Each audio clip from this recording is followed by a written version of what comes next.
샬롬 할렐루야. 히브리서 10장 22절. 우리가 마음의 뿌림을 받아 악한 양심으로부터 벗어나고 몸을 맑은 물로 씻음을 받았으니 참마음과 온전한 믿음으로 하나님께 나아가자. 아멘. 요한일서 3장 21절. 사랑하는 자들아, 만일 우리 마음이 우리를 책망할 것이 없으며 하나님 앞에서 담대함을 얻고. 아멘. 제목은 믿음입니다. 성경 66권에 기록된 하나님의 말씀은 영원히 변함이 없는 진실 자체입니다. 창조주 하나님께서 인정하시고 기뻐하시는 믿음을 소유하면 하나님의 참된 자녀는 무엇이든지 구하는 대로 응답받을 수 있습니다. 마태복음 21장 22절에 너희가 기도할 때에 무엇이든지 믿고 구하는 것은 다 받으리라 말씀하셨기 때문이지요. 그러면 어떤 사람은 즉시 응답을 받는 반면 어떤 사람은 왜 하나님의 응답이 더디거나 받지 못하는 것일까요? 그것은 참마음과 온전한 믿음과의 관계 때문이지요.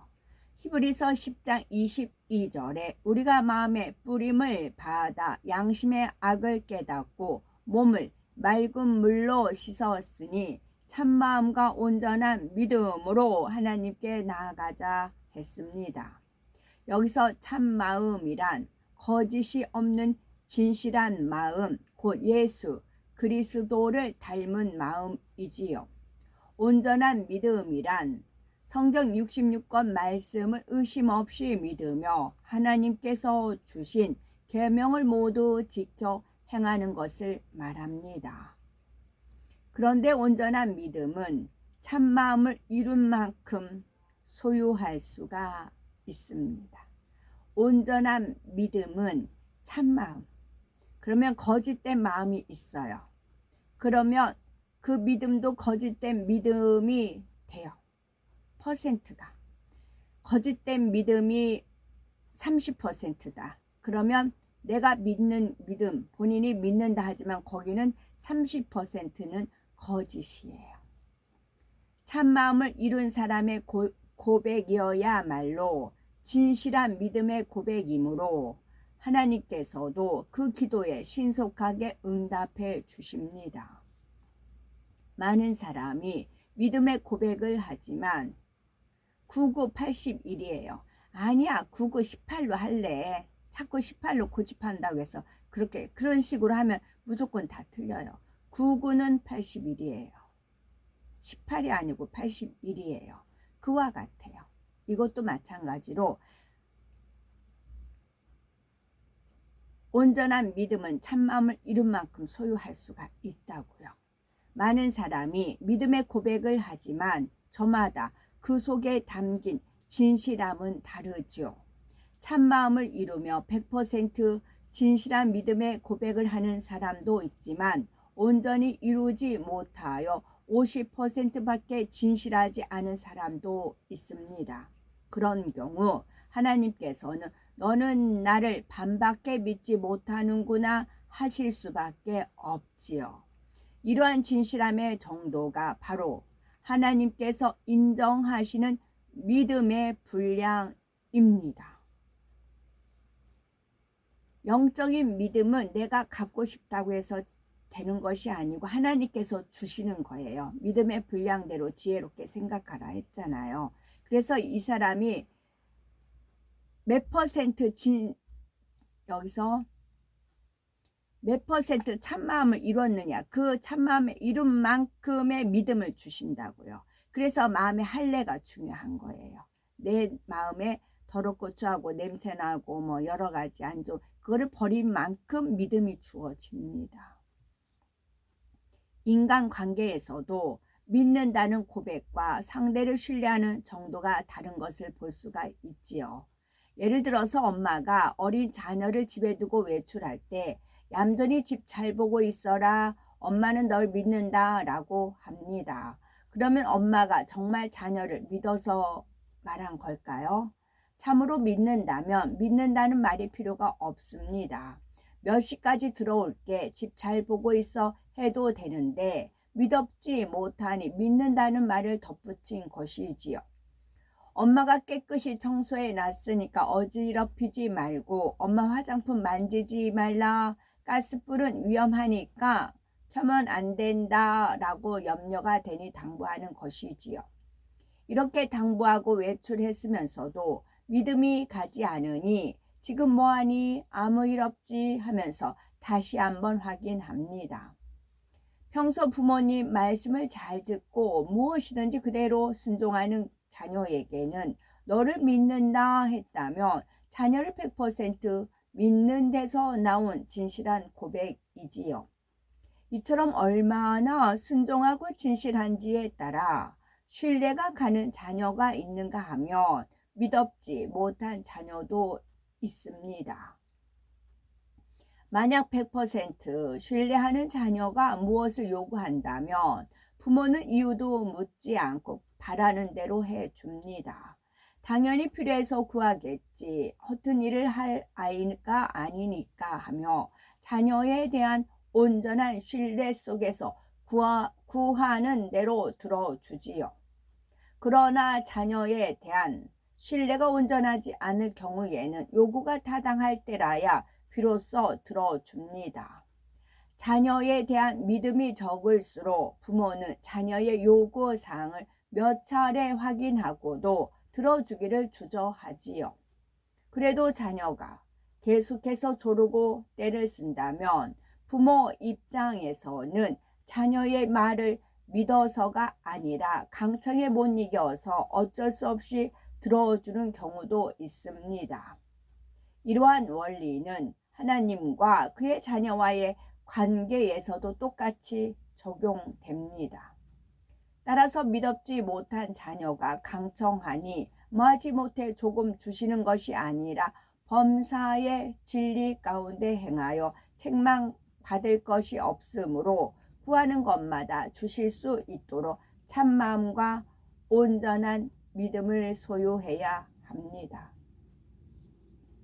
아브라함이 믿음의 조상이 될 수 있었던 까닭은 참마음과 온전한 믿음을 가졌기 때문이지요.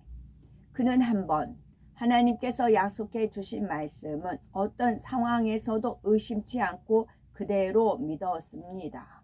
아브라함이 75세가 되던 해에 하나님께서는 그를 통해 큰 민족이 형성될 것을 말씀하셨지만 20여 년이 지나도록 아브라함은 자손을 얻지 못했습니다. 그러다가 아브라함이 99세, 아내 사라가 89세에 이미 잉태할 수 없는 몸이 되었을 때에 하나님께서 비로소 이듬해에 아들을 얻게 될 것을 알려주셨지요. 사람의 생각으로는 도무지 불가능하지만 약속의 말씀을 전혀 의심하지 않은 아브라함의 믿음을 하나님께서 인정하신 것입니다. 결국 하나님께서 약속하신 대로 이듬해에 아들 이삭을 낳게 축복해 주셨지요. 그런데 아브라함이 믿음의 조상이 되기 위해서는 또 한 번의 믿음의 시험이 남아 있었지요. 100세에 얻은 독자 이삭을 번제로 드리라고 하신 것입니다. 아브라함은 사랑하는 아들 이삭을 어떻게 번제로 드렸을까요? 아브라함은 이미 하나님께서 이삭을 통해 많은 자손이 나올 것을 알려주셨기 때문에 그를 번제로 드린다 해도 다시 살리실 줄로 믿었습니다. 그래서 오직 믿음으로 이삭을 결박하여 번제단 위에 올려놓고 칼을 들어 잡으려 했지요. 이때 하나님께서는 그 아이에게 네 손을 대지 말라, 아무 일도 그에게 하지 말라, 네가 네 아들 네 독자라도 내게 아끼지 아니하였으니 내가 이제야 네가 하나님을 경외하는 줄을 아노라 하셨습니다. 이처럼 아브라함은 마음 중심에서 하나님을 경외했기 때문에 순종할 수 없는 일에도 순종했으며 믿음의 시험을 통하여 온전한 믿음을 인정받고 믿음의 조상이 되는 축복을 받았습니다. 여기서 25년 걸렸다는 말씀은 제가 75세에서 100세 그것은 말씀드린 거고요.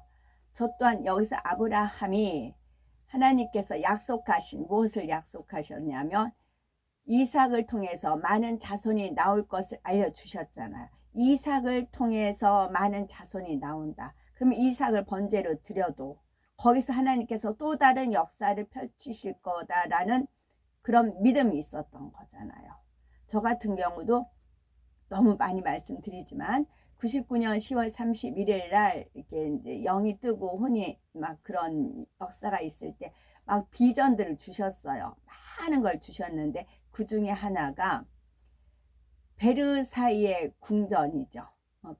앙뚜아네트 베르사유의 궁전을 그 만화책 봤던 거를 떠올려 주셨어요. 그걸 떠올려 주셨어요. 그리고 이제 그랬어요. 그리고 나서 이제 프랑스 파리 그쪽 갔어요. 그때 그 베르사유 국쪽에 갔을 때 그 깨끗하게 되어 있더라고요. 그랬는데 그랬다가 이게 천국을 견학하다 이것이 나왔었어요.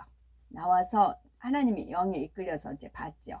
그랬더니 거기에 이렇게 나와 있더라고요. 집 구조. 근데 그것도 여러 가지 카페 그다음에 벽지 뭐 여러 가지 그 농 자체 그런 여러 가지 제가 좋아하는 스타일 그런 거를 조목조목 그 조각이 있었습니다. 근데 그게 집안에 그게 다 갖추어져 있는 거예요.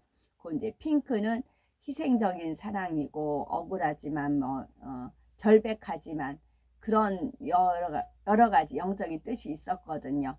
그거는 왜 그랬느냐면은 제가 하나님 영이 임재하시고 귀신이 들렸고 교회에서 이제 막 빛이 바라고 막 그 당시 지금은 사그러졌지만 그 당시는 진짜 어마어마했었어요. 번쩍번쩍 했어요. 막 진짜 빛 속에 이렇게 묻혀서 다녔어요. 번쩍번쩍 했어요. 그 빛 보고 뭐 치료도 받고 통해 자복도 일어나고 그 번쩍번쩍 했었습니다. 하나님 영이 임재하셨을 때. 지금 번쩍번쩍 했었어요.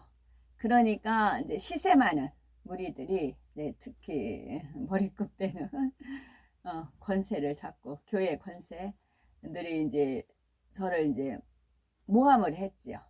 모함을 한 겁니다. 모함을 해서 억울한 누명을 쓰게 됐어요. 지금도 이제 많이 이제 담력이 있지만 그때도 역시 내성적이고 수줍어서 누구한테 가서 말도 제대로 못해요. 억울함을 당해도 말 못해요. 그냥 하나님 앞에 울고 그런 그때는 더 쓱맥이고 더 그랬죠. 그랬을 때 하나님께서 너는 결백하지. 내가 안다. 그러셨거든. 너는 결백한 거 내가 안다. 누명을 썼지만 내가 안다. 그래서 너한테 내가 핑크, 또 마침 핑크네요. 핑크, 옥스 핑크 보석이다. 그러셨거든요. 그 약속이 있었어요. 그러다가 2000 몇 년도였나? 그러다가 천국을 견학하다 보니까 핑크성이 쫙 있고 또 그 안에 제가 좋아하는 그 하나님께서 약속해 주셨던 그걸로 그 집안이 장식이 되어 있는 겁니다. 그래서 그 약속을 믿고 그건 앞으로 장래 있을 일이에요. 7년 혼인잔치 끝나고 7년 이쪽은 환란이고 땅은 환란이고 백보자 대신 끝나고 나서 천년왕국이 이어집니다. 천년왕국 가고 백보자 대심판 있은 다음에 가서 거할 곳이에요. 근데 그 핑크성은 저는 안 살아요. 그거는 일종의 박물관 같아요. 박물관 같이 전시하는 거기 때문에 저는 그래서 이 집 자체가 길쭉한 게 저는 마음에 안 들어요. 재미없어요. 저는 그냥 정원도 있고 멋도 있고 이제 그게 좋지 길쭉한 게 마음에 안 들었어요. 왜 길쭉하지? 그랬어요. 그때 나중에 박물관이다 그러시더라고요. 그래서 박물관은 또 길쭉해야 되잖아요. 그거는 박물관이고 저는 이제 비원 같은 그런 데가 이제 주어지죠. 그 소망이 있다고요.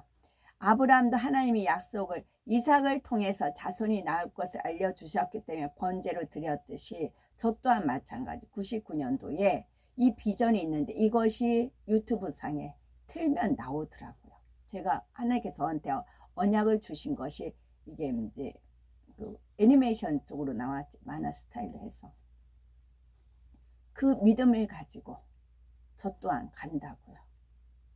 그 말씀 드리는 겁니다.